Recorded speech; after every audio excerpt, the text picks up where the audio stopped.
Hardware wallet powerhouse Ledger faced the heat this week due to potential security concerns with its new social recovery feature. I'm joined by our head of research, Matt, who's been following the action quite closely. Hey Matt, maybe you can jump in and provide some context on what happened and what is this new feature that caused such an uproar in the community? Yeah, sure, Nick. So it's Ledger, sort of the largest sort of company in the world that produces sort of hardware wallets, known for their Nano S or Ledger Nano S famously.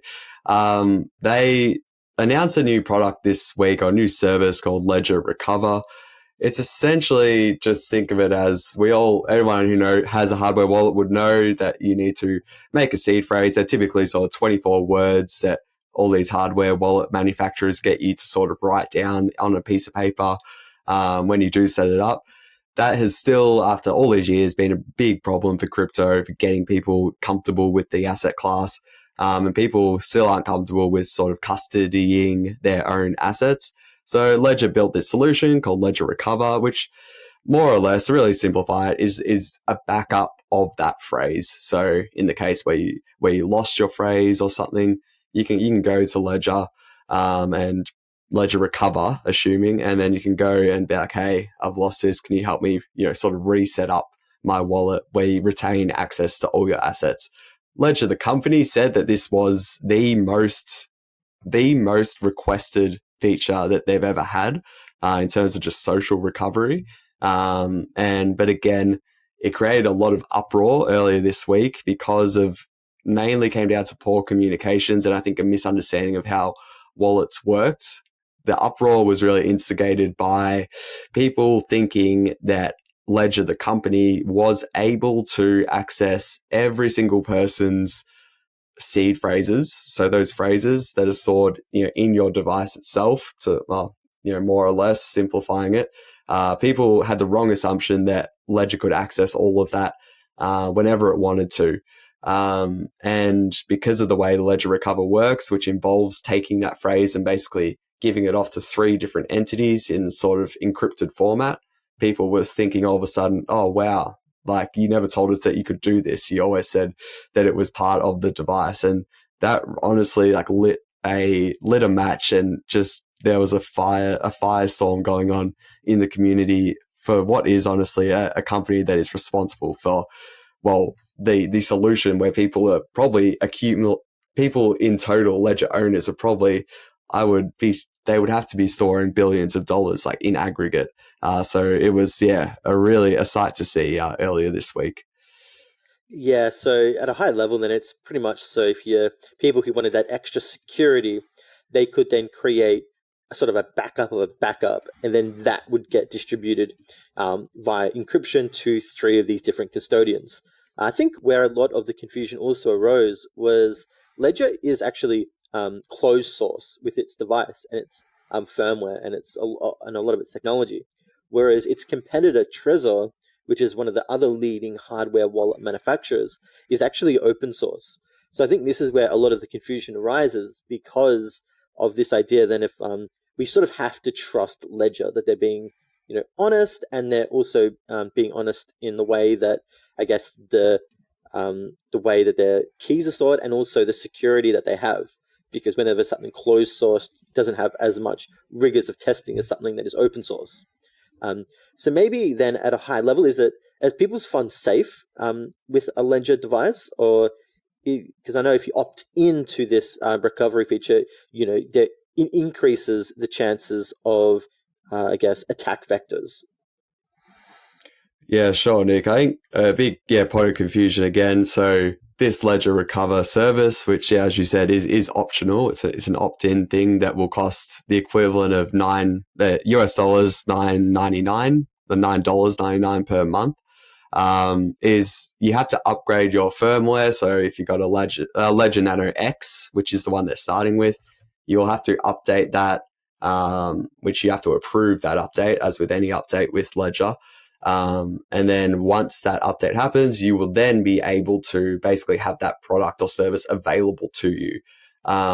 So once you do that, yes, you then assume more risk, which the company has acknowledged. It is riskier compared to not having Ledger Recover, in the sense that you have to give up personal details, your name, your passport details, with these, again, probably 2 extra entities. So there's probably 5 entities all up here, 2 entities for ID, 3 of them for protecting the encrypted shards that are connected to unlocking, that are able to, when combined, unlock your private key or restore it.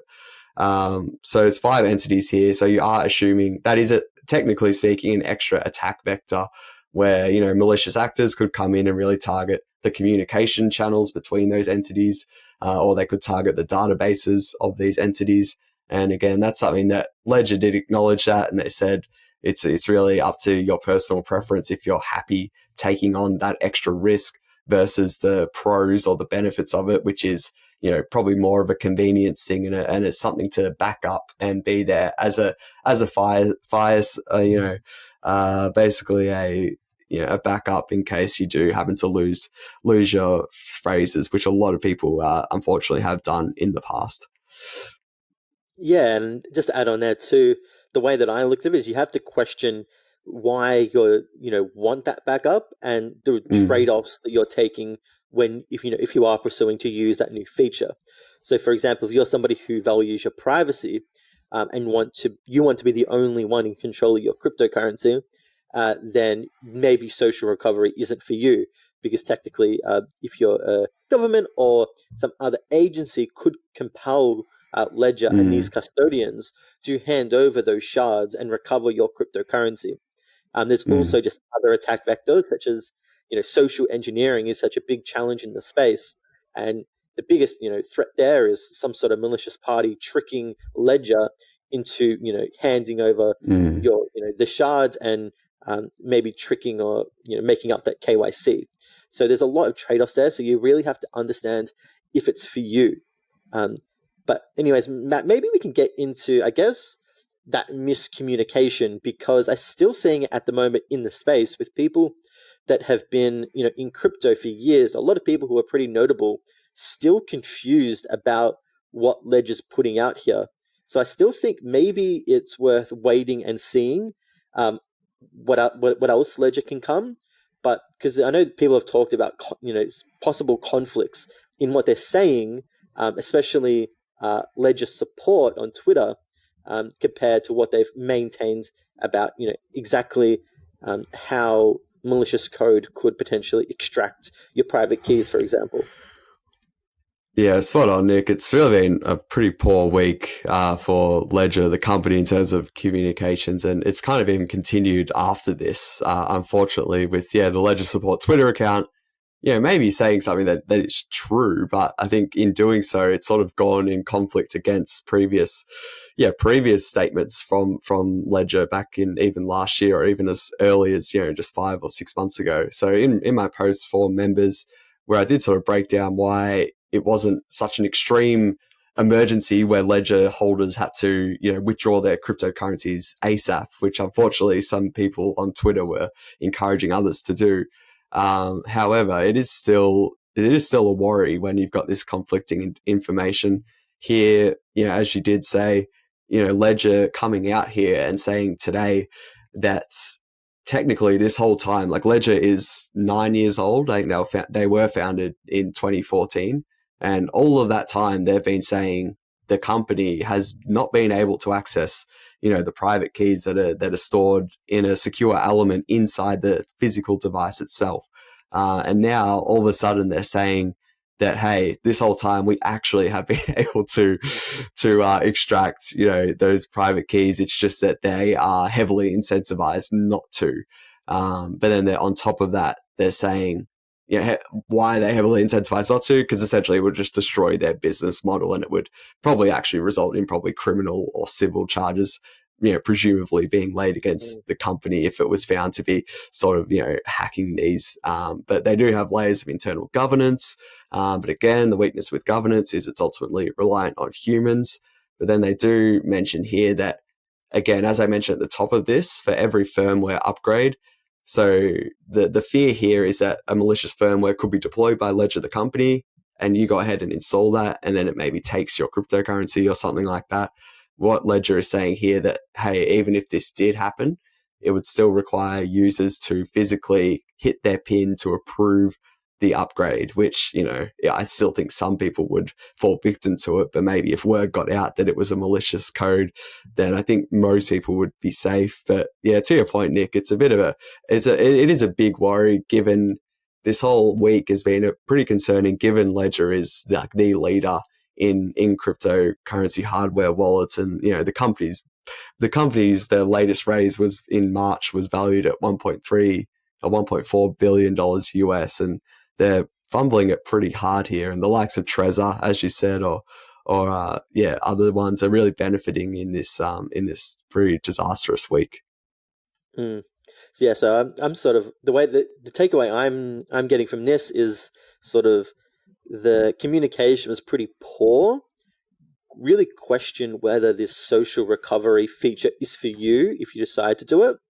But then also, it's not a panic now situation, but maybe hold off and wait for more communication from Ledger to really work out exactly what is their security and how those key process works. Because at the moment, there is a lot of conflicting information from Ledger's support, and then from other, sophisticated, whether it be investors, builders in the space who are actually questioning what Ledger's saying.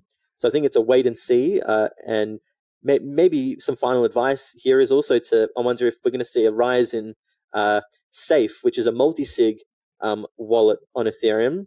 You can think of it as a digital safe, whether they're going to see a sort of a surgence on the back of this. Because in my mind, multi-sig, if you want to reduce any, I guess, attack vectors or any third-party risk, because at the end of the day, you are trusting that Ledger is honest, and you're trusting that the process you're trusting in their hardware wallets, and you're trusting in their security. So what multisig does is it says that you can use your Ledger to secure a key, but to move funds in this safe, you need 3, 5, 6, 7, even 10, whatever you want, different keys and wallets to move. So I wonder if we're going to see, Safe really see a huge surge in new vaults that have opened. Yeah, possibly. Yeah, I think you're right, Nick. And then I think just to wrap it up, at the end of the day, like my opinion still is that I'd trust like Ledger. I can't see myself using this Ledger Recover, but I'm still going to be comfortable, using Ledger devices in the future as it stands now. But probably the main point I want to drive home is like my opinion shouldn't really matter that much. Like it should be something ideally that people come up with their own decision, themselves, which, I talked about this in my member post, that it all just comes back to trade-offs in the end. Whether you go with Ledger Recover, whether you don't, it all kind of comes back to what your views are on privacy, how much you value privacy, how risk tolerant you are, et cetera, et cetera. So that's something we really try to educate on at Collective Shift with, free resources such as our security center, which really try to drive home that point of trade-offs and acknowledging what your risk tolerance is, et cetera, et cetera. So yeah, quite a big episode, and quite a big episode this week in terms of this Ledger saga. And it's been a great opportunity, I think, for people to audit their own security practice and kind of touch base on how they are going in terms of, custodying their own cryptocurrency. Yeah, I think well said, Matt. It really brings up really point at point, and hopefully we can get some more clarity from Ledger in the coming days. So as Matt said, if you want to find more about our security center or even this post, which was for members, see collectiveshift.io. And if you're interested in weekly insights, please subscribe to our weekly newsletter, emailed every Friday, which gives you actionable insights into the most important developments in the crypto space. So join over 10,000 people in receiving it by subscribing at collectiveshift.io/newsletter.